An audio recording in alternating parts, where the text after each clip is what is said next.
Welcome to Breaking the Chain. I'm Jacob. And I'm Cody.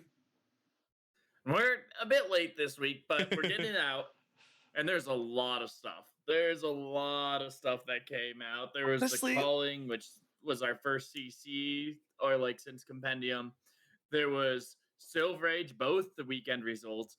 We have bans, we have unbans, we have just the Chapter 3 decks that were spoiled, and even the name of the next set. So it's a lot. Yeah, it's almost nice that we were recording today because we got a lot to talk about because of it, and fresh off the press, for that matter. Good luck to us next week. Yeah, right. Yeah, we'll see. We'll see what content we have for the next week's pod because we'll of it. Think of something good. How was your week in Flesh and Blood? Let's start there. So it was pretty good. On Monday, my D&D was canceled last Monday. Went to play Valda. I can't remember. I'm pretty sure I went 2-1, lost the first round, won the next 2 rounds. Felt pretty comfortable, was feeling pretty good on the deck. I solidified a list. I'm sure if anyone's subscribed to the channel or watches the channel, I after that did a lot more practicing to make sure I tightened up the last few screws of my list. And even then, still made some live updates while recording. But anyways, and then I posted the deck tech. So I'm really happy with the deck that I posted. I think 99.9% of it was ready when I was posting. One card was a meme, and I decided to change that out. But if you want to play Valda, I think it's a really good deck. And I think it's not in our little show notes, and it's maybe an aside that I'll bring up when we talk about Calling Montreal. But Valda got 18th and 20th place at the Calling, which is super cool. That is cool. I think it was some of the... Let me see if I can find it. I think she was the highest topping Guardian. Yep. And then there was Jarl at 24th. But if you want to play a Guardian deck, I think Valda's the deck right now. And it's really cool. I think she's really cool. I think she's really good. But I did a lot of Valda stuff. And then I burnt myself out on Valda for a little bit. Went to another armory. It was a Sage army. I'm like, this is a perfect excuse. And I put together an Ira Sage deck. Whoa. You didn't play Sage Valda at a Sage armory? Yeah. What? I put Ira together. Wait, you do know that Valda is a legal hero in the Silver Age format, right? She is. Just making sure you know that, just in case. Yeah, it was really funny because I wasn't super loud that I was on a different deck, but just playing some games, it's like, you're on Ira, Jacob? And then at one point I was, what was it? So, yeah, I'm 2 tables away from someone, and I'm like, okay, spinning wheel kick for 4, and they're like, Jacob, did you say spinning wheel kick? Wait. I feel like I can guess who that was. Was it Saren? No. Oh, really? Who was it? Oh, man. But I mean, everyone was pretty surprised, coming by, and they're like, that's just who I'd imagine would do exactly that. Just pop their head out and be like, what? That's totally fair. But yeah, no, it's but yeah, I was not just on any Ira, and I was on, if you can kind of see it focus, Life of the Party Ira. Interesting. Stage. It was a lot of fun. If you don't know what Life of the Party does, it's a 2-for-4 that blocks for 2 at red. And it says you may destroy or discard a card named Crazy Brew. And if you do, Life of the Party, you ignore Life of the Party's cost, and then you get to choose all modes instead of one, where it's when this hits, gain 2 life, Life of the Party gets +2, and Life of the Party gains Go Again. And how it works is you name a Crouching Tiger Crazy Brew, and then you destroy it on the chain, and you get a 0 for 7 with Ira. Go again, on hit, gain 2 life. It's pretty cool.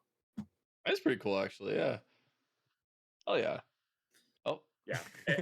I'm trying to get my camera to focus. I got the card, and now it won't focus on me. Oh, well. But, yeah. But it was a lot of fun. I was building this deck really hectic before we went because I'm like, I think I have enough time to build this deck. Let me do this. Throwing this deck together. putting this together, I realized that 2 of my blues were Majestics. So like I get to the event, I'm like sorting through my deck. I'm like, oh no, these are Majestics. So I was down 2 blues, and some of my sideboard cards, I put 4 of the same sideboard card in because like 4 copies. Yeah, because it was wax on red, and when I was like searching through all my cards, I'm like, oh, there's no way I'm gonna find more wax ons. I should put these aside.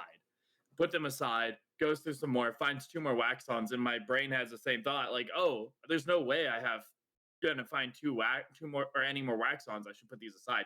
So I put 4 of them like bottom of the deck, top of the deck, wax on, and then I sleeved up the deck. So wax on sandwich. Yeah, wax on sandwich. And I get there, I'm sorting through the deck again. I'm like, wax on, wax on, wax on, wax on. I'm like, I have 4 wax ons. So I was short 4 cards, 2 blues and 2 sideboard pieces. But I mean, it was still a lot of fun, a lot of really good games. And would I make changes to the deck? The bans say I have to. So we'll get to that a little later. Yeah, no, that would be. But it was a lot of fun. I was really excited to play like a different hero, and then Life of the Party is such a cool card. I love that card.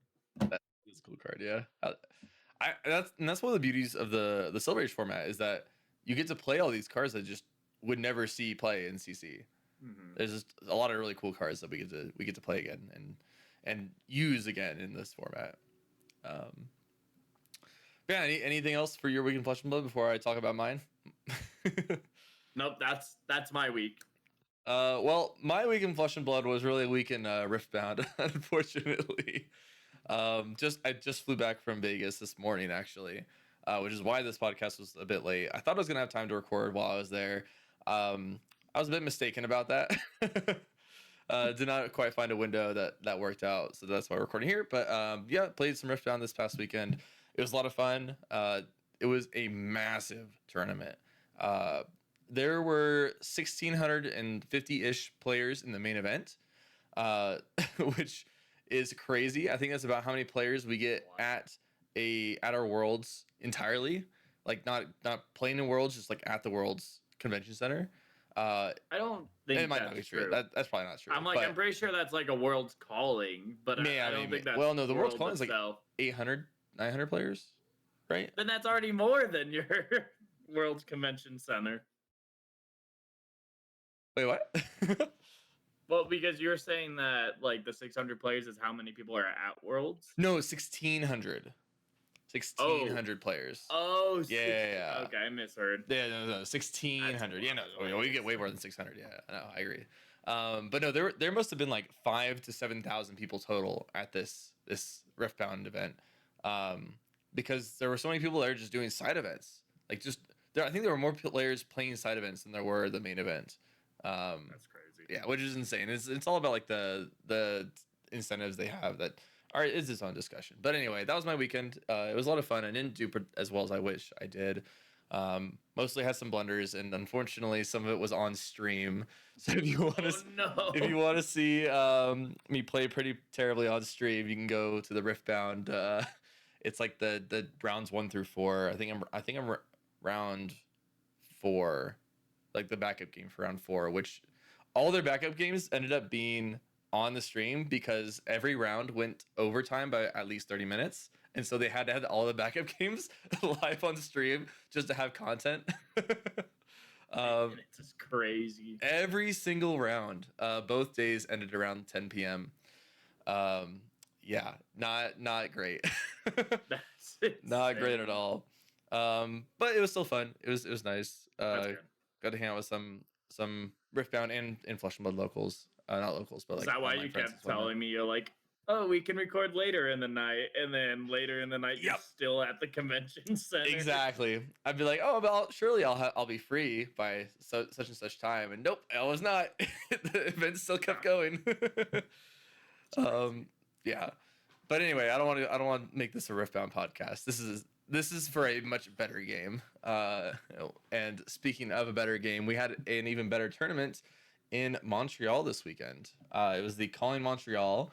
It had 282 players, and I haven't really had my finger on the meta pulse lately. Like I knew Acilio was very strong with the new cards, and that was really about it. So I was actually surprised by this meta breakdown. And to give for the for everybody actually, not just the audio listeners, for anyone who hasn't seen it, out of the 282 players, 32 were Arachne, 26 Verdants, 25 Acilio, 17-17 KO, 13 Fi, 12 Gravy, 11 Syndra, 10 Jarl, 10 Katsu, 10 Victor, 10 Vincent, and then a handful at 7 and below. I say a handful. There's a lot at 7 below.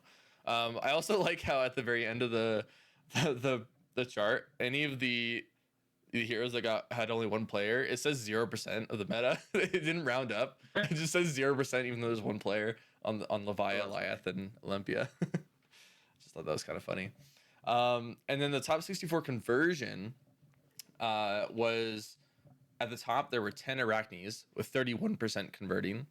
8 KOs, Armed and Dangerous, with 47% converting. So almost half the KOs converted to top 64. 7 of the Verdances, 27%. 4 Acilios, only 16% of the Acilios. The boogeyman of the format. Mm-hmm. I think it's something where it's like you have to be really good at Acilio to be to win on Acilio. But if you're really good, that deck is scary. That deck is terrifying. Yes. It is. When you sit across somebody who really knows what they're doing, you're not winning that game most of the time. It's just not happening. No matter how they draw. But yeah, I think the most other interesting ones to point out, they're half the Prisms made top 64, a quarter of the Gravies, almost a quarter of the Fis, and unfortunately only 18% of the Dios made top 64, despite being 6% of the meta. Yeah. 2 of the 6 Valdas made it. It's at 33%. That's the most important statistic. You know, we don't have That's a good point. Yeah, we don't even have to talk about the winners, just the Valdas, you know. 2 out of 5 Boltons made it too, which I thought was pretty cool. I think Bolton's a very real deck. I just don't think people know it. Like some of the things it does are insane. I think it's crazy, but it's so cool. Like I love playing into Bolton and seeing him go like 4 into 5 into 6 into 7 go again into Lumina thing. It's cool. It's fun to play. Classic Flesh and Blood. Classic Flesh and Blood. They take a couple off turns and then they blow up in your face. Yeah, exactly. Yeah, that's the thing, right? Though, is that you do technically have on hits, but not very many, and the on hits are just representing kind of more damage later. So when you like run into a Acilio, you don't have the disruption to actually threaten them, right? And I mean, that's like the big thing about this. It's like we look at the top decks and like, what are the disrupted decks? Well, we have Marionette. You could say Vincent. Ira could be disruptive. They run Weakest Link and whatnot, right? Yeah. So it's like Ira can be disruptive. Valda. Dio has disruption through Null Time Zone. I mean, every deck has CNC. Like, well, it's every deck more has than CNC. disruption. It's more than CNC. It's more than CNC. Okay. However, your opponent can your opponent can do a little wobble and say no. Yeah. So the memes that have come out of Wobble are so funny. Yeah. Wobble honestly, itself, not so funny. I'm okay with Wobble just because of the memes. Jacob does not agree. Well, they don't run it into the Guardian, so I don't feel it. Yeah. Like, oh, it's whatever. Like, I could play Terra Sunder. They're not gonna wobble this. At least I haven't had it happen yet. Yeah. I fear the day I go Terra Sunder and they're like wobble, and I just go, a hammer for 5. Oh, okay, I'll take it. 24 in response. Ooh, that was bad. Yeah. Yeah. Sorry, go ahead. I was gonna say it just doesn't seem like there's that much disruption in the meta. Like the Guardians are barely there, like Valda. Like in day 2, 2 Valda, 2 Jarl, 1 Victor. You have 1 Arachne, which, like, that Arachne, or the Arachne Huntsman, Oh, Huntsman. they Okay. were undefeated in day 1, Oh, that's which is cool. really cool, but Yeah. did not make the top. Riptide's disruption in a way. But there's just not a lot of disruption. Disruption just doesn't seem great right now. That's why you should play Falda. It's aggro disruption. Exactly. I mean, Prism is almost aggro disruption too, right? And that's why she did kind of well. I don't know how Well, she didn't make top 8, which I guess we can get into. But go ahead. Yeah, I don't think she's disruption as much as she's board state. That's really annoying to deal with. Yeah, because she doesn't stop you from say it. Yeah, because she doesn't stop you from playing your hands, but it's the wrong choice to not attack her.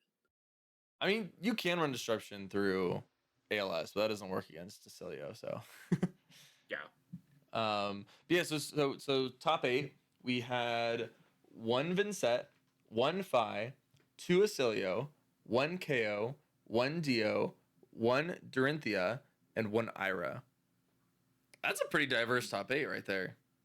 I think that, like, this makes me feel really happy with how Compendium has lifted up the, like, B and C decks. Like, oh, B, C decks are now A tier now, and S and A tier haven't really moved much. And it seems like the only, like, S A tier that deck that's moved is Acilio. But Acilio is so hard to play. There's still only 2 of them in top 8. I do want to know something. So the 2 most represented decks in the meta, neither made top 8. Arachne Marionette and Verdance. I'm kind of surprised by that. I am too, because I do think they are decks like 2 and 3. Right.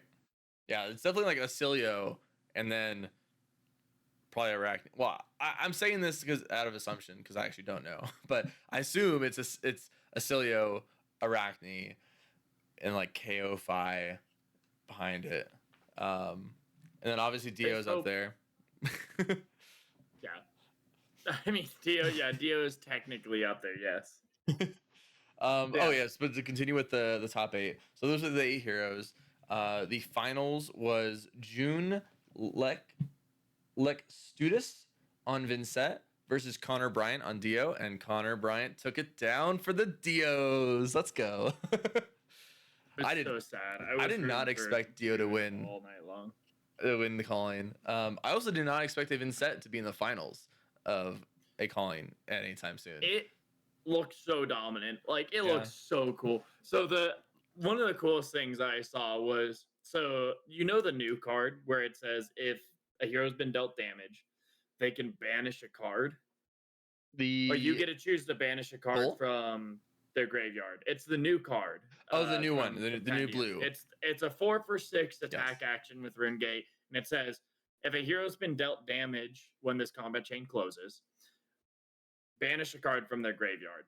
And it was cool to see that come in. Some arcane damage is dealt. That gets blocked. Cole in reaction step.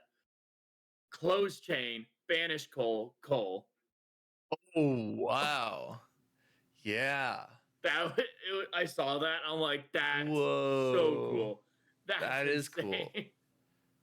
That's scary too. How did Connor beat that? You can watch the game, but it happened against him. It was so cool. Like, I remember watching I didn't get to watch a lot of the games. Like, I watched a few here and there. Actually, a lot of the Vincent games, and the Valda game, obviously. But I watched a few here and there. But then I get to the finals, and I'm like watching. I'm like, okay, this is cool. And then I see that happen. I'm like, that's crazy. How do you beat this? It's just so cool. And I don't know. Vincent looks so cool. If I were to ever play a Rune Blade, that would be the Rune Blade. The other thing is, Rune Blades can never be bad. That is true. Apparently, all the other Rune Blades leave, and the deck that went undefeated the longest was Vincent. Day 2 started with the undefeated Arachne Huntsman and Vincent won. Like, hell yeah! It's just never. It's always Rune Blade Winter. It's never not Rune Blade Winter. Yeah, Vincent's cool and all, but I don't know if I can ever play Vincent after after how she did for me at Nats. That's That was I don't know if I could ever do that, again. Well, she's better now. She's better. She is. She actually is. She unironically is much better now. But yeah, really cool that we got to see that diverse top 8. The finals of Vincent versus Dio. Did not expect that. I definitely expected Acilio to at least be in the finals, if not win the whole thing. So that was cool. That's cool to see that Acilio is maybe not as dominant as we thought originally. Mm-hmm. Yeah, anything else you want to talk about Montreal before we move on to the Silver Age pie charts? Oh, let's jump into Silver Age. Yeah. There's a lot to talk about. Oh, in yeah. Silver Age. Let's go.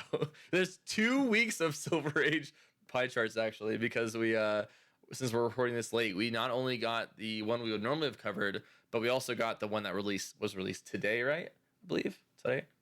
Yep. Yeah. So we got 2 weeks. I think it's of pie actually charts. released after Banned and Suspended, which is interesting. That is interesting, actually. Yeah. But yeah, go ahead and describe the charts. Okay, so it's Briar, and the second chart's Briar. Yep. Yeah, I mean, it's hard. So the charts don't look good. Briar won 31% of the first week and 37% of the second week. Yep.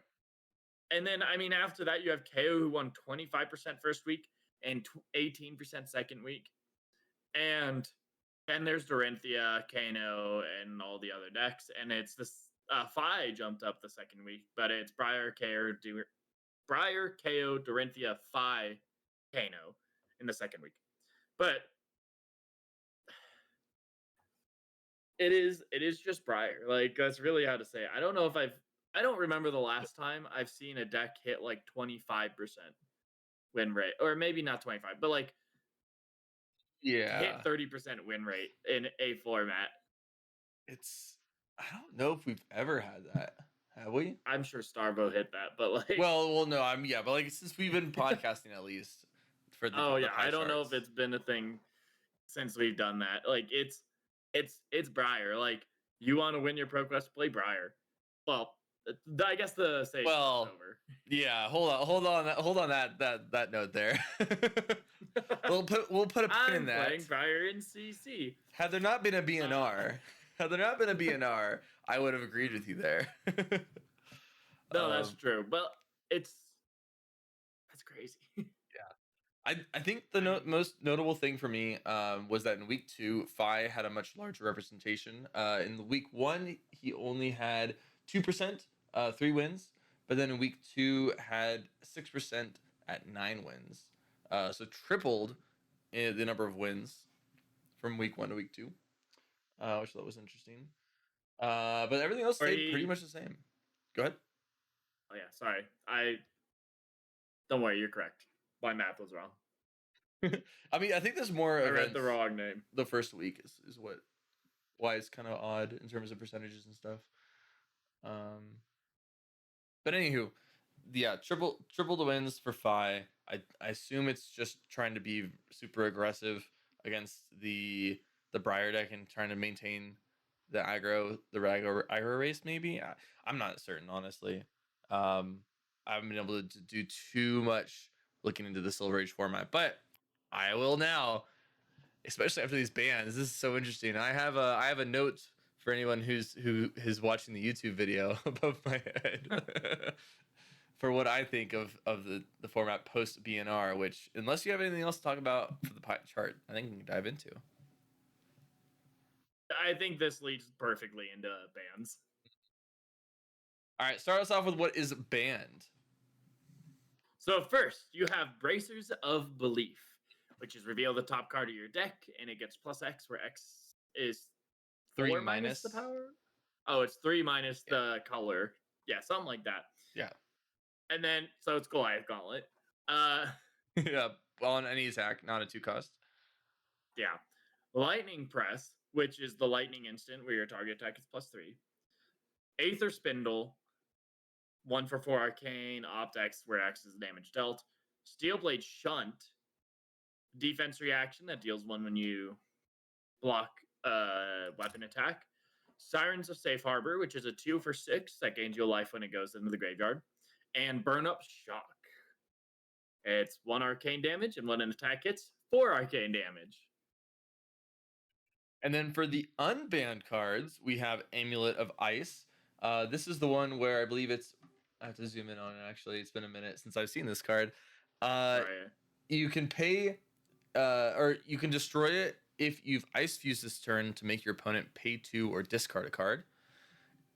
Then Rake the Embers, and for those of you that did not play CC when Dromai was legal, this is a pretty nutty card that's coming back in for the Dromai Silver Age deck. It says never expected Yeah. Rake the Embers to get unbanned. It says create an Ash token, then transform up to 3 Ash you control into Aether Ash Wings. Go again, and it's a 1 cost. And it comes in Rainbow, and it's unbanned in Rainbow. Not sure how the other colors will do, but red is definitely pretty good. And then Rootbound Carapace Rainbow unbanned. Did not expect that one either. So the jump back to the ban stuff. Obviously, Lightning Press, Burn Up Shock, and Bracers of Belief were a hit on Briar.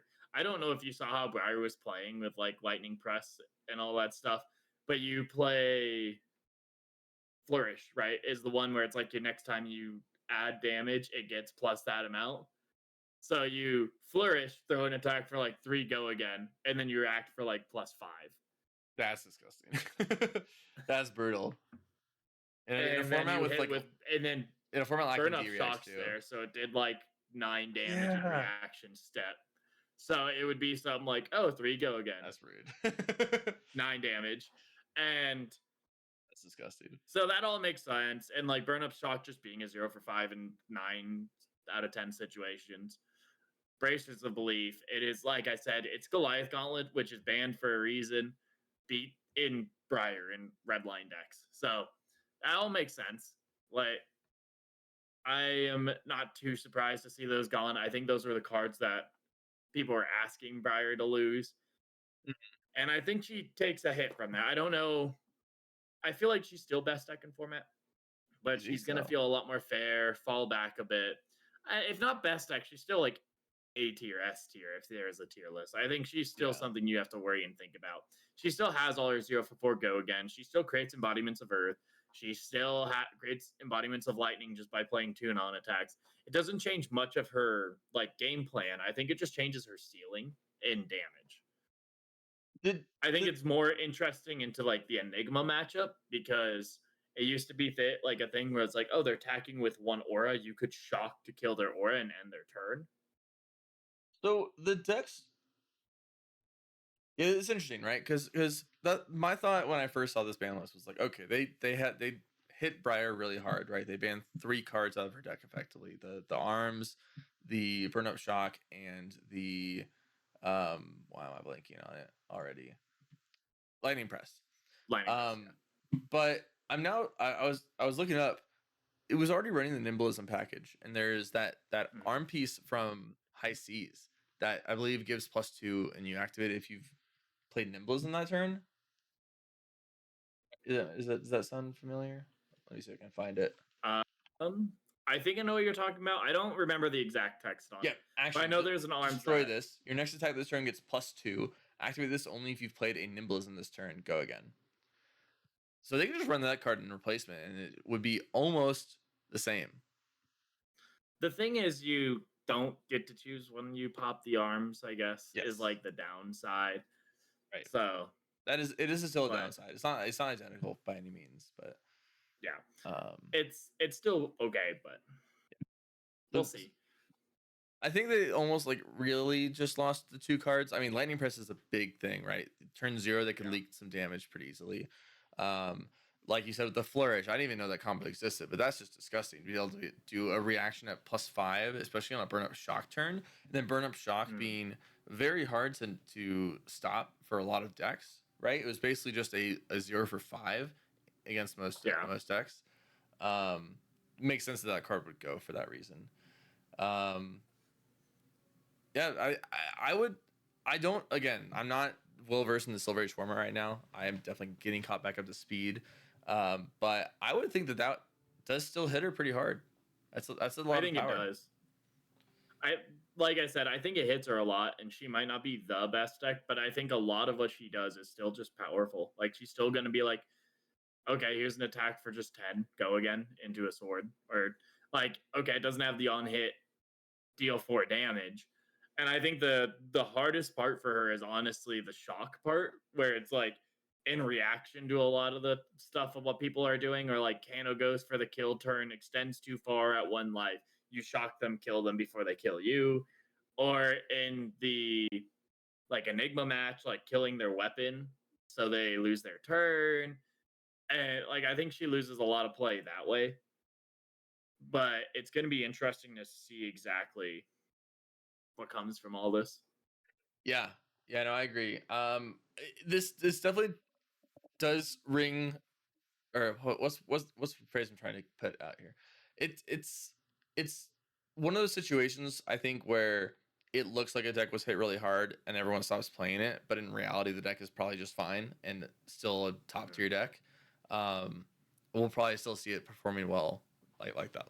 Like there's been times where heroes have been banned and they almost got better.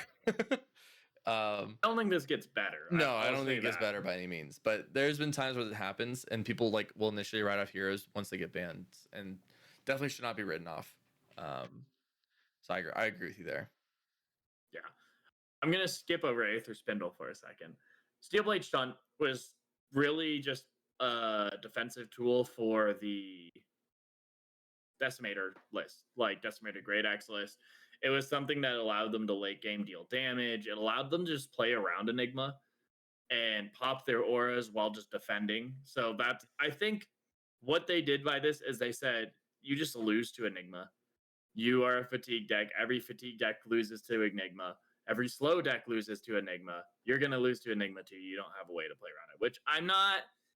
I would rather they gone for like Felling Swing, where it's like instead of like you get to have some fun, cool, fancy play around some other anti-fatigue options, but you're not as good as someone takes a turn off, you still get a swing like 12 damage. But it is what it is. I think it's fine. I'm interested to see how the list evolves from here. But I think it was something they ran 6, if not, or not 6, 4, if not 6 of them So in the list with the Steelblade Shunt. you make a really good point on the Enigma front, and that does make a lot of sense. Like, this severely impacts the Enigma versus Decimator Great Axe decks.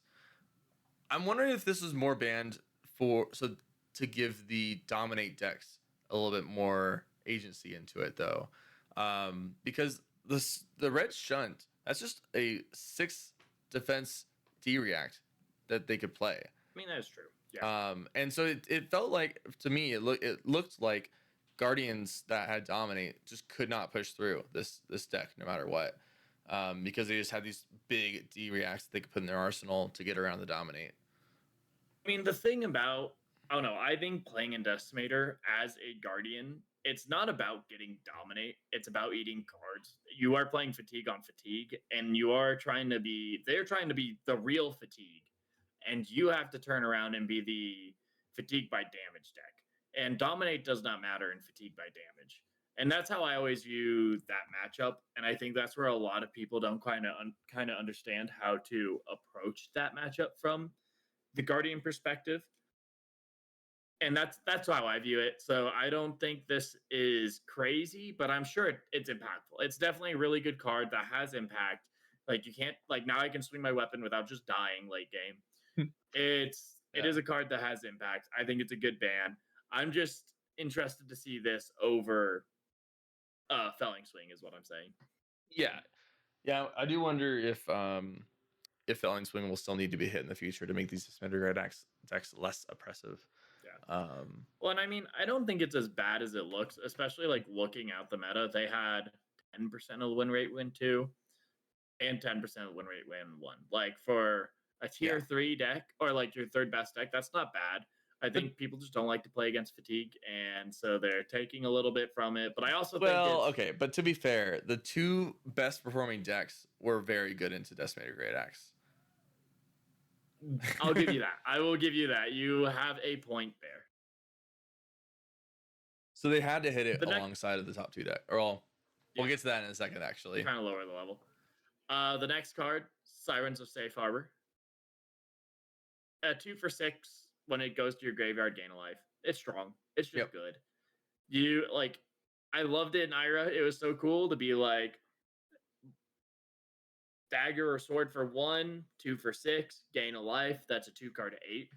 Oh, and well, in Ira, it's a 2-card 9 because she gets the +1. Right, the +1. But then like other decks could use it, like KO. You just discard it, gain a life, create a might. And I know a lot of decks. I think even Decimator Great Axe was just running the blue, just because block with it at some point. Block this Kadachi, gain a life. I effectively block 2 and what I can normally only block 1. It allows you to play around a lot of things and gain life when a format like this it's a lot tighter. So I understand it. I'm sad to leave it go, but see it go, but I understand it. Yeah, it's a cool card, but it is very strong. It's also it helps the fatigue decks a lot more than it probably should be. Because so it's like I think it's another Decimator hit, honestly. I agree. For like I think Ira running it is fine, but I think Decimator it's a little egregious in certain circumstances. Last but not least, Aether Spindle. Kano already scares me. This I don't know. I don't know Wizard. Take everything I say with a grain of salt. Did they touch Wizard? Like, okay, oh no, the 1 for 4. Oh no, I'll just pump my other 1 for 4 for 9 arcane that you can't prevent because you only have AB3. Yeah, whenever we played our test games or our little like me playing the top decks into your Valda games, yeah. Aether Spindle is good, but I feel like Stir the Aether Winds. Oh wait, I'm looking at Jacob Clemens' deck. He only even ran 1 Stir the Aether Winds. Interesting, and ran red and blue Aether Spindle. Maybe the Spindle was just a better card than I thought. I mean, I'm sure it's real. It's good because when it hits, being able to opt, look at the top cards, sort your hand. But I don't know, like to me, it's the one cool thing like Wizard can do in Sage to like sort and like do those big combo turns. I'm just so tired of sitting in front of a Kano and Sage. They roll, they go first, they deal 9 arcane damage. Oh, great. Okay. I start at I had a blue. I'm on Valdo, so I have 21, 15 life. I'm matching you. I start the game at your same life. Okay, I throw an attack at you. Okay, you just dealt 6 arcane damage to me on my turn. Maybe 7 because you have the defense reaction. Maybe 8 because you have Voltic Bolt as well. Oh no, like you blocked and you now have me at like lethal range. Yeah, it's more of a consistency hit than a power hit, right? Yeah, and I'm not a fan of consistency hits. I don't know. I just don't like being hit for huge arcane, and there's no way to solve that. And the Guardian answer was okay. I want to give a little bit of credit. There was someone that commented on that stream and was actually talking about running some of the 0-cost instant auras, so you can play that pitch to prevent 1 arcane. Spell Void 3. So it's like there are some ways around it, but I still just think it's really hard to play around the Kano throwing 6, 7, 8, 9 arcane damage. I have to. Yeah, no, I mean, I will say that like that's kind of the point of some of the Wizard, like, what's the word I'm looking for? Identity, right? Is throwing these big arcane spells to get over the defenses. Yeah. And so I don't think it necessarily I think it's okay for that to happen. It just shouldn't be. It should actually take some work to do, right? Like you shouldn't just be able to get it for free. Like you have this quest of amping your spells, and it needs to be something that there's a cost to doing it. You shouldn't just get it automatically. And I guess banning Aether Spindle does help with that part of it, right? Because it makes it harder to just set up these hands or just to find the perfect card to put it back on top of your deck for the situation. So yeah, I guess I'm just sick and tired of playing Guardian and being like, "Oh, I sat down in front of Kano. I lost. I didn't even. We haven't even rolled dice to see who goes first yet. I've already lost." Like Yeah. Yeah, that's I don't know. it's pretty rough. My personal gripe. Makes sense. Makes I sense. would hope, yeah. And so that's another reason I went to Ira for a little bit because I'm like, at least I have a chance. So, I'm really scared. And I mean, after all these bans, like I know we haven't even talked about unbanned yet. I'm so scared for Enigma. I'm so scared for Enigma. Like, you want to talk about an auto loss for Guardian? There's a second auto yeah. loss for Guardian. Yeah, that I saw. I think it was Jude playing the deck, not in Montreal, but whatever the event was the previous weekend. Mhm. And that deck looks pretty good. It looked pretty good. And now that Briar has taken a step down, which was a bad matchup for it, um, it's gonna be a pretty good deck. I think it's going to be a really good deck. I could see if like another deck takes the spot as best deck, I could see it being Enigma. Like Yeah. all of a sudden its worst matchup got a huge hit. Decimator, which you still have to play good into, just lost its only tool into you. So you get an auto win there. Like Ira, who got like the go wide, because that's like the go wide deck right now. Other than Briar, because you go Doranthea, which is Decimator. KO, I guess KO. KO didn't actually lose that much, so maybe KO's Yeah, still something you have we're to gonna worry get to about. that after the unbans. Yeah, but I think Well, actually, I guess we can talk about it now because we talked about all the bans. Yeah, yeah, but the deck KO wasn't hit at all, which KO was quite interesting. Maybe just the I mean, best I deck in would say format now. that yeah, I would say that like I wouldn't be worried about KO because with all these bans, all of a sudden Valda comes up, but you still lose to Kano and Enigma. Like there's Yeah, and I think Enigma got better and Kano didn't really go down that much. Personal opinion.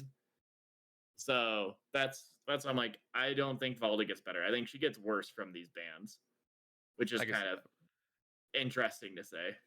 Which like then KO would get really bad if Valda was playable, but I don't know. I think it's good that they hit a lot of these bans. I'm just sad to see that Enigma gets better and Guardian's unplayable. Yeah, we'll have to see how it shakes out. But yeah, let's talk Yeah. about the unbannings because that'll help us paint a picture of the post BNR meta. So with Amulet of Ice unbanning, that was because Icelander was just unplayable. She was so bad. She was so bad. I mean, the fact that Briar takes a hit does help her, because that was just I think she was the one unwinnable. hero that was really good in a Briar is the Oh, thing. was she actually? Yeah, I think well Briar's a red line deck and she's like, oh okay, well I'll just give you frostbites when you do your buff. So you have to pitch your other buff to throw your attack, and then I attack you. I think she was actually good in a Briar. And I think that's what was supposed to hold Briar down. But she's bad in every single other deck. Do you mind? So Talishar stats have her at 42% in the Briar, but that is Okay. Talishar stats. Um, and that's kind of what I expected. I expected around the 40% mark because like Briar just kills you before you can do anything. That's fair. Um, Briar goes first. They get to try to leak damage on turn 0 against you. They get to set up an arsenal, and you have to hope that you have a good arsenal target to disrupt them. Even if you do disrupt them, I don't know. Like I could see it being pretty bad. But if Briar takes a hit, then maybe it allows other decks to come up that are a little more disruptible too. But yeah, this Amulet device is a nice little combo piece you get to run into the more defensive decks, right? To strip their hand a little more and to try to push through damage. I think that's a super cool unban. That's super exciting. Yeah. I'm glad Icelander gets a little bit of her viability back with this. Right. Next, the next unbanning, Rake the Embers.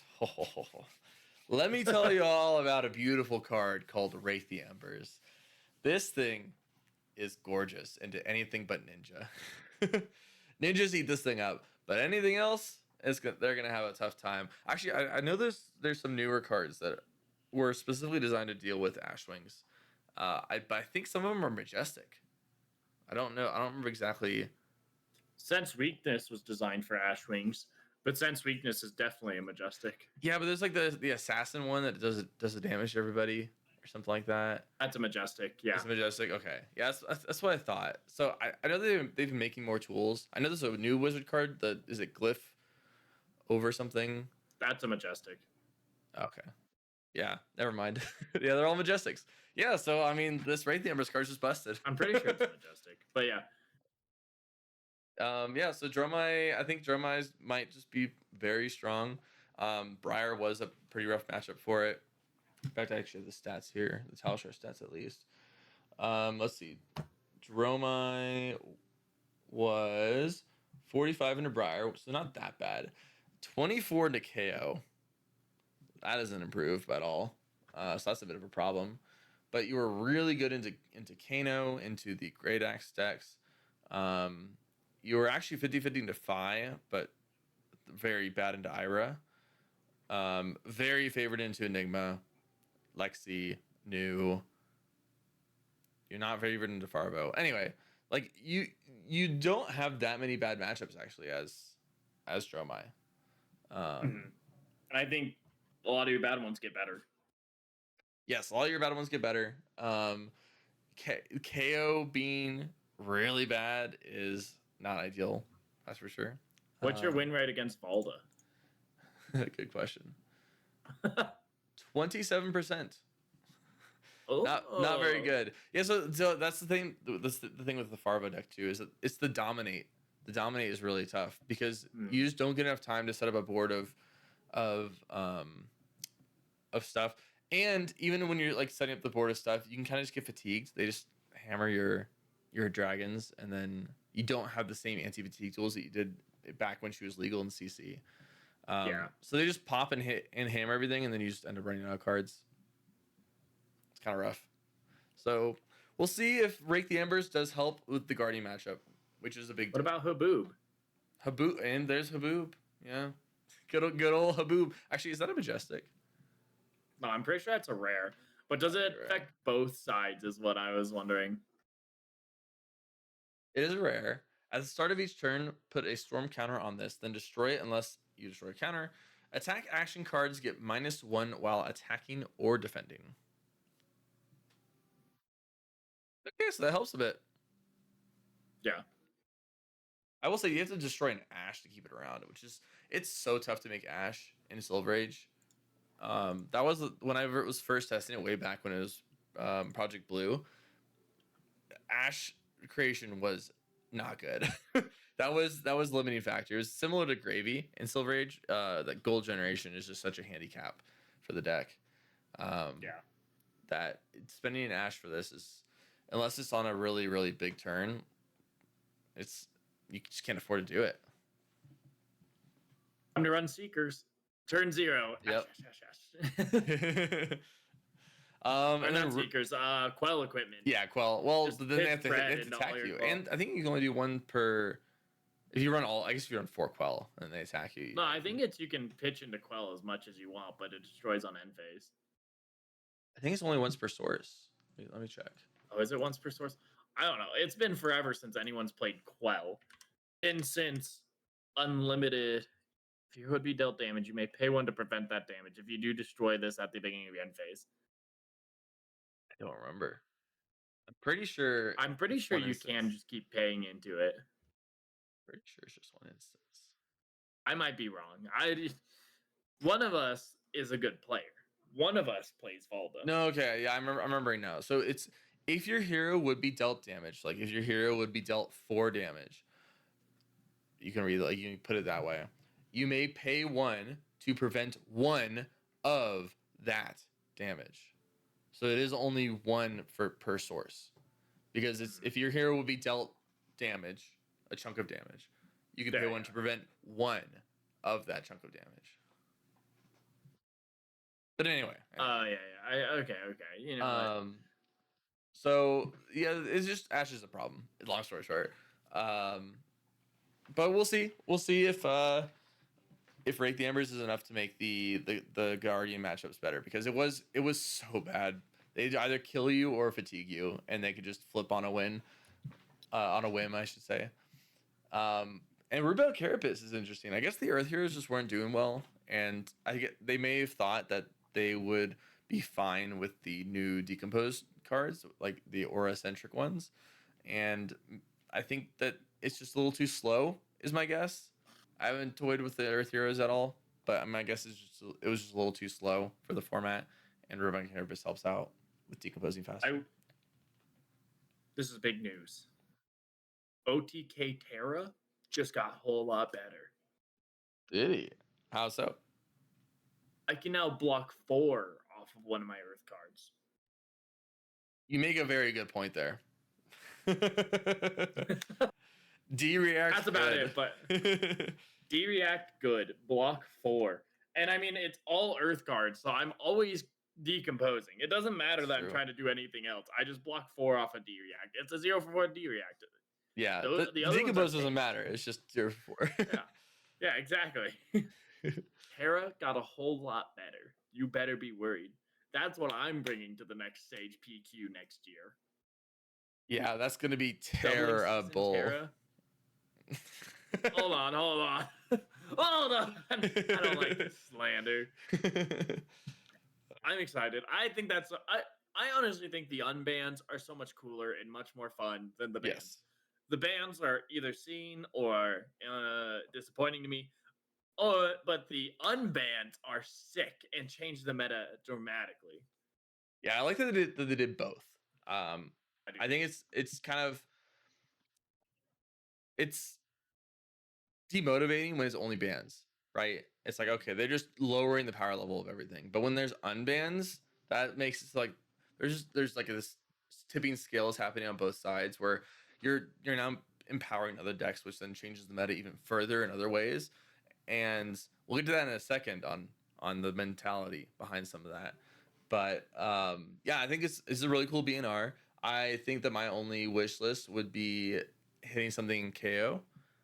Outside of that, I think it's fine. I think I like it. My wish list: bench Enigma, bench Kano, bench Briar. Beautiful. No,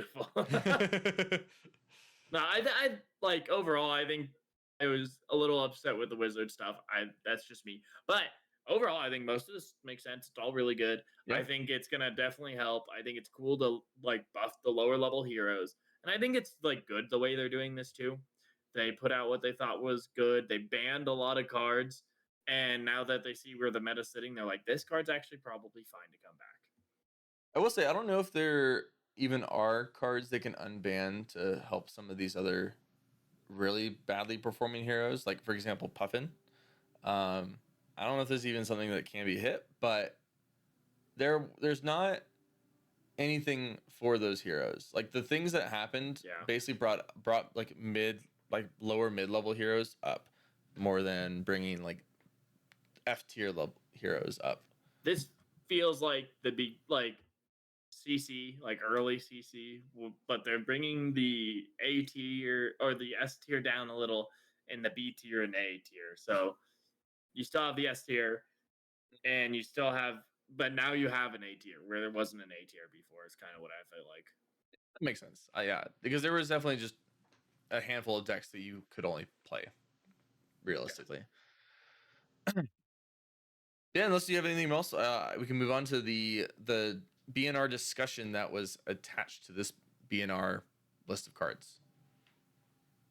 Yeah, go ahead. Let's go ahead and jump into it. So it's a really interesting article. I highly recommend reading it. But they talk about the Silver Age philosophy, and basically the philosophy behind the way they will approach the banned and restricted announcements for the format.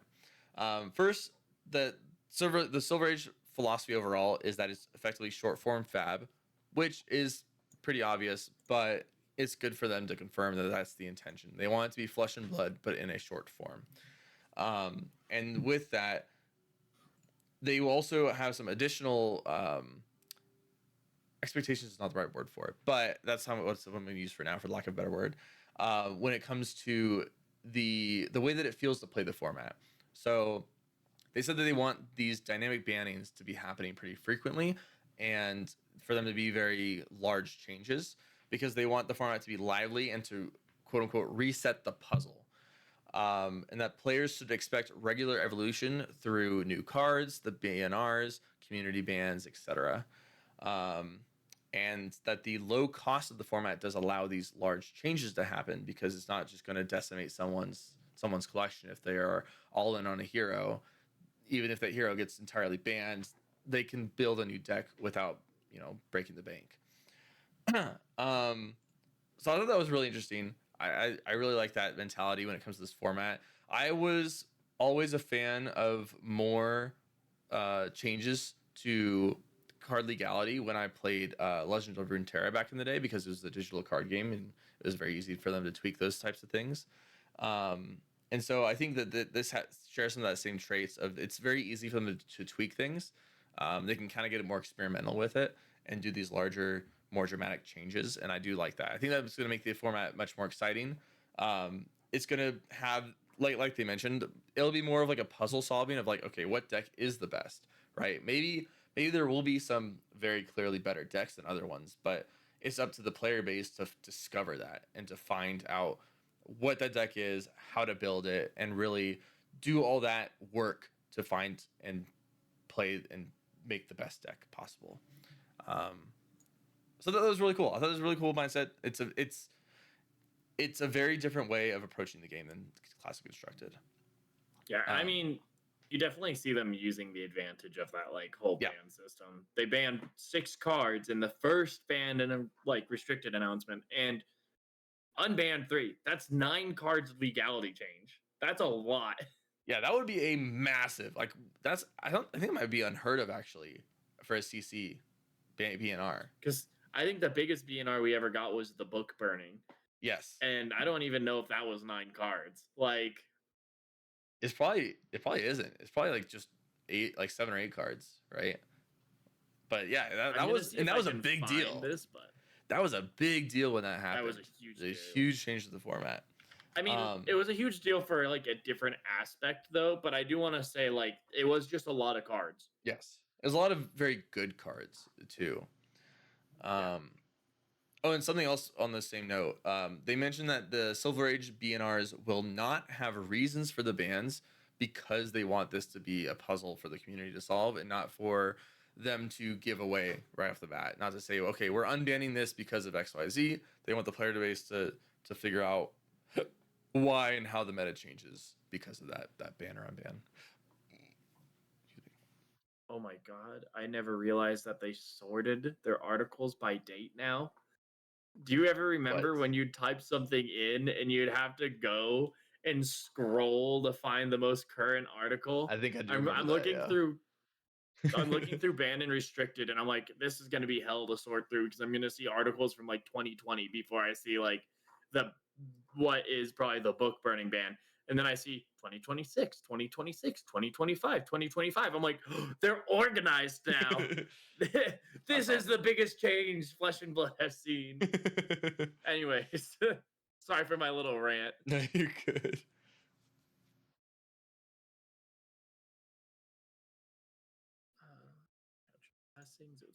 While you're doing that, I was gonna say, yeah, keep going.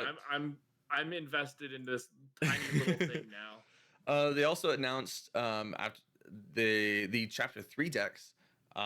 We've got Blaze, Bolton, Briar, which is kind of funny, Lyath, and Gravy Bones. In the Bolton deck, we got told or spoiled somehow. I actually don't even know how. I just got word of it through the grapevine, effectively, that Raiden got downshifted to rare, which is such a big deal for Bolton and Silver Age, because he basically just didn't have a weapon, right? I mean, you could have played that one that was like, well, it was the axes, I think, was the other thing. The hatchets, you could play the one that was pay 2, swing for 5. Which means it's not the worst, I guess, but you just don't have that much go again. It's pretty right? bad. Fair enough. Well, you have to charge, and then you have to have another card to be able to pitch. You have to have a 4-card That's true. hand to play. It's a 4-card hand play, isn't it? To swing 5. Like, 4 go again into 5. Pretty good, right? it opens up a lot of play, and Yeah. I'm really excited. Like, I love Bolton as a hero, and I'm so excited to play him Silver Age. Like, I'm starting to make like a list of decks that I'm excited and want to play in Silver Age. I have Volda, I have Ira, I have like now it's gonna be Bolton with Dawnblade down. Like it's so cool. I saw that downshift to rare. One, I thought it was a joke first. Like I I didn't thought realize too. that people were. I was Yeah. like, oh, this must be a joke. And then I saw it was Chapter 3 release and all the like stuff that came with like the Chapter 3 like decks. And I was like, this is absolutely insane. It's a down. So that's really cool, and I'm really excited. Yeah. And I thought it was funny that Briar is one of these chapter decks after they just It's getting just benched. hit her. Like So, I put it in here. yeah, I see that note. You said it's Briar benched question mark. So elaborate there. I don't know. What do you mean by that? So I think before we get these chapter decks, there's a benching period. So we're Okay. gonna get people are gonna vote to bench Briar because of how dominant she was. They're gonna bench Briar, and then this deck's gonna come out that people can't play because it's I not don't gonna be think so. legal because Briar's been benched. I I guess it would really depend on how many Silver Age events we have after this BNR and before the benching for people to realize whether or not she is still the best deck. It would be really funny if she gets It benched would be because she's still funny. pretty good, and then the deck comes out and it's just unplayable. um, Yeah, but I expect it to be like Kano or Enigma or Drumeye if Drumeye is really the best deck in format. but I wouldn't. I have very little doubt that she's getting benched. Just because like we're getting out of the competitive season, we're not actually going to be playing much more Sage until the vote comes. From what my understanding, I could be wrong, When is and the I think a vote? lot of people have it burned and like ingrained in them now that Kano bad, Briar bad, third pick is your own choice. You could say Decimator Great Axe, but like you can't hit Decimator Right. Great Axe. But yeah, that's like those are the three. I could see Oldhim going because people just don't like block slop Oldhim. Block, Slup, Hold'em. Or Oldhim. Oldhim, yeah, and that's like I could see him going. I know what my third vote is going to be, and I'm sure it's been pretty obvious so far. But that's why I'm like, I think this deck's going to come out, and it's not going to be legal to play, which I think tells us that they did not think Briar was going to be as good as she is, which is surprising to me. One little So, side note: go ahead. I found the article. Oh, how many cards? 8 cards were banned. So, yeah, Art of less. War, Bonds of Ancestry, Cash In, Oriana Mystic Tenets, Tome of Aetherwind, Tome of Divinity, Tome of Fandel, and Tome of Firebrand. I never realized that Bonds was banned alongside those. That makes sense, I Mm-hmm. guess. It was just like a BN, a Well, regular it was BNR. all because of Zen. Remember Yeah. how Zen used Art of War, Oriana Mystic Tenets, and Bond of Ancestry to just break the game? Yep. Like, I do remember that. and I think Bonds of Ancestry was a big point of how that was so broken, and that's why it was a part of these bans. Yeah. Yep. So I did see. I don't know when the benching is exactly, but I see that Chain is going to be legal starting at the pre-release of set 19, which is May 29th. I don't So know that's if that's when the benching that's will the happen. start of benching is. So Chain will be legal as soon as I think the others are benched. So we'll have a voting period, and then Okay. as the set releases, it's a new season. So then And we that's how should they have do at least a seasons. month, right? It's probably like end of April, start of May, which is 2 months from now, roughly. That's plenty of time for people to get a grasp of the format. Yeah, we'll see if opinions change. Yeah. But Um. I did zone in really hard finding that article. Did you talk about Blaze? No, actually, I didn't actually elaborate on Blaze. I kind of just read it out. I forgot to make it more of a note of that. Sorry, I didn't put it as my punctuation because I'm not a huge wizard point fan, but I know that's a Yeah. huge point. Like that's a big huge thing. deal. Yeah. That's like another downgrade so people can actually play Blaze, which people love Blaze, and they say it's gonna be a more balanced Kano. I am interested I and thought I heard the scared. opposite. I heard that it was gonna be a busted Kano. I really hope not. I'm really scared of Blaze. I think it was actually. I'm scared of Wizard. I think I saw Is- Tanner say it in the local Discord. I think that's what it was. Is I saw him say that wow, this deck is actually busted in Silver Age, and like he like made a test deck for it, and it was like, yeah, this deck is busted. I'm incredibly scared of Blaze because I remember in Blitz turn 2 getting dealt like 20 something damage and being like, oh, okay. You know what? That might be why they picked to ban specifically Aether Spindle, was because of Blaze. That might actually be a good point. Because that's really good for Blaze. Yeah. Really good for her. So I wonder if that's why they chose that hit. That makes a lot of sense. Yeah. Would you like to go on to the final topic? Okay. Final topic was the name of the next set was spoiled. Omens of the Third Age, which I have a lot of notes, but I'm going to like jump around them a little bit. I think one thing we could talk about real quick is what are the classes and talents going to be in there? I'm pretty sure we can guess that Lightning and Runeblade are at least in there. Because we know Aurora 2, Electric Boogaloo is coming out. And I mean, she could be an expansion slot card for what's worth. Could be an expansion slot card, but the video came out, there's lightning sounds and Omens of the Third Age. You know, like there's a lot of things about the lore of the Third Age, and the Third Age is talked about mostly in the lore and canon of Arya. And the two heroes that deal with the Third Age the most that aren't the ones that lived in the Third Age of Oldhim and Jarl are Lexi and Aurora and Acilio. And what's the talent they all have in common? Lightning.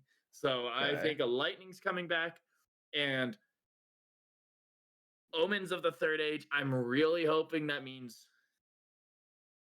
So I say I'm really hoping.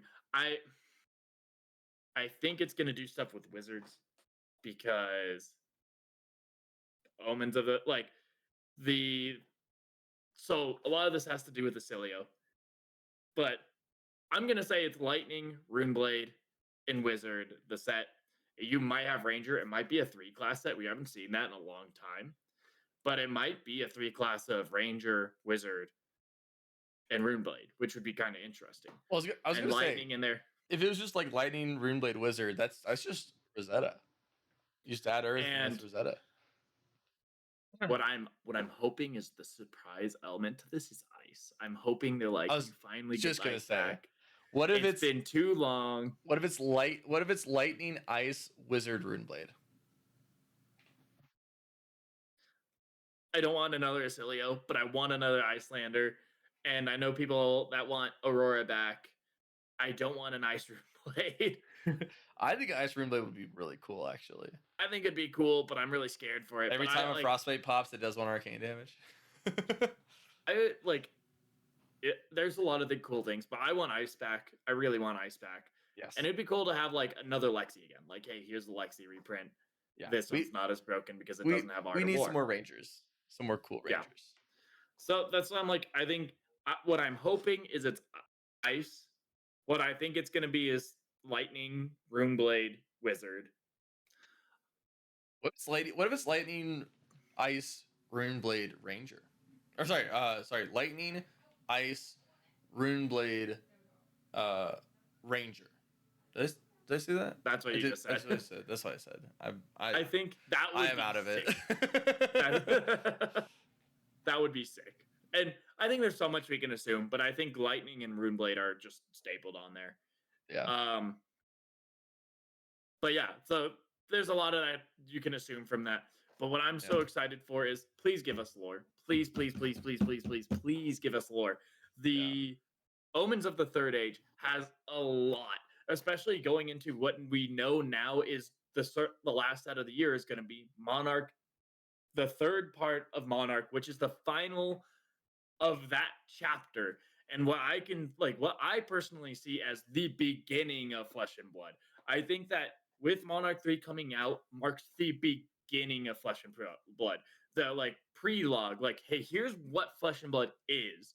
Now that Monarch 3 is finished, like the Monarch series has finished, now we can tell you what Flesh and Blood is. This is the prelogue. We spent 5-6 years telling you what it is, building the world. This is all world building. Now we get to play the game. Like, that's what I see and like how they've built the lore in this world, and it's super exciting. And to talk about the Omens of the Third Age going into that could be crazy if they give us a lot of lore, because Omens of the Third Age, because you have Acilio, and if they do Lightning Wizard, and this is why I think Wizard's in there. Acilio was built by the Wizards of the Third Age, from my knowledge, and he was supposed to wake up when, like, he's supposed to wake up when things are going bad again, when the Aesir, the old ones, are starting to wake back up. And Aurora found him, and he's waking back up, which is a bad sign. And you have Solana, which a lot of people think is an Aesir and evil.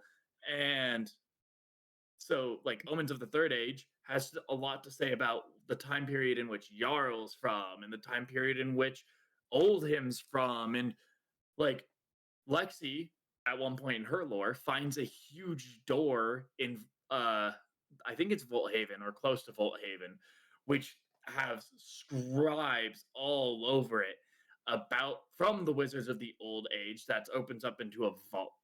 And I don't know if we saw what's inside, but it's a lot to, and that's why I could see like Ranger in here, because like Lexi is one of those like fault hunters in a way. It's along with Aurora and Wizard, because Wizard has a lot to do with who made these vaults for when the like old ones and Aesir come back. And I think it would be so cool to be like, hey, here's all the stuff in the vaults from the Wizards of the Third Age and from all these people of the Third Age when the like old ones were invading. Here's all this stuff that everyone's finding and learning about. And this is like, we get all this extra information we never knew about the Aesir and about the wars. Because like you see about it, like, okay, you saw the battles from Oldhim and Jarl. You know their perspective, but what is it from like an intellectual perspective of this war? Now you know this. Monarch 3. Oh, and the Aesirs are awake now, and the old ones are back. Like, I think there's so much cool lore implication that could be built into this set, and it's something where like going into Everfest, and I think DM Armada, like I watched a video he posted this morning, does a really good job of going over like kind of the lore implications that this could have. So if you think the lore is super cool, go watch this video he just posted. It's really good. And I think he does a good job explaining it, a lot better than I could ever do. But it's like, I think it's going to be super cool, and I'm hoping there's a lot of lore that builds into Monarch 3, so Monarch 3 is that much more impactful when Prism awakens Soul, because that's in her name. We know she's going to awaken Soul, at least. We can assume based off her name text. And when she awakens Soul, and Soul claims to be an old one, we can know how serious that is. Not like, I'm so like, it's the lore of the set. Please give us lore. It's been 2 sets since we got lore. I thought Compendium was supposed to have lore. It didn't have lore. They have to be working on the lore for this and Monarch 3. They have to be. Required. Long rant aside. Is there I mean, isn't there some lore in like the flavor text of the Compendium of Wraith cards? I thought the Compendium of Wraith brought back a lot of flavor text. There probably is. I haven't actually. I mean, there's definitely a lot of flavor text. There's one about the Aposite in one of, I think, Vincent's cards, which is actually really cool because if I'm remembering correctly, he's actually the first leader of Solana who left Solana and created the Demonastery after learning the truth. So okay. I need to get caught up on this. I need that DM Armada video. Yeah, I think that it's good to like get a generic feeling for that, and like that tells you who the the stuff about the Third Age. He talks about that, but I think the like important lore going in the next 2 sets is gonna be the Monarch series. Like if you haven't read the Monarch series, that's the important lore because I honestly think, like I said, this is the pre-log to Flesh and Blood. This is the hey, we're giving you the world building. We haven't even reached the real story.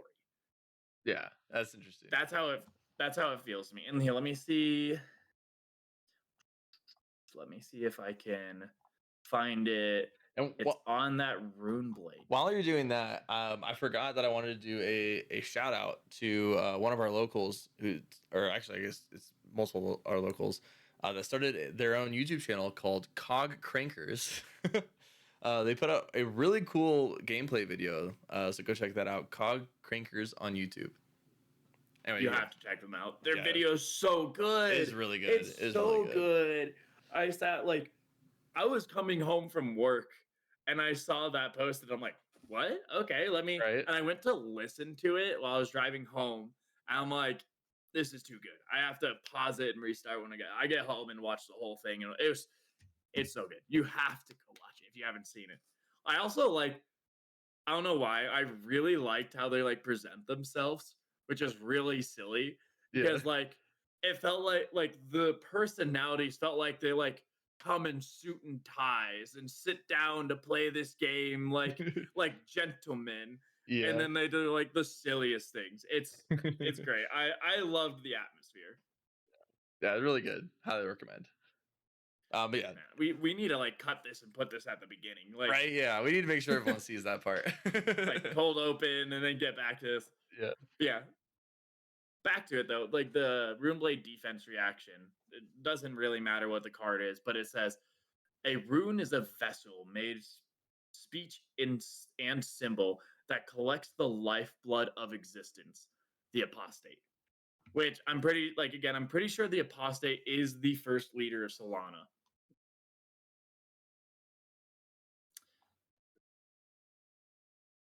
Yeah, I was looking into some backstory to get more context. Yeah, it's a lot of cool stuff.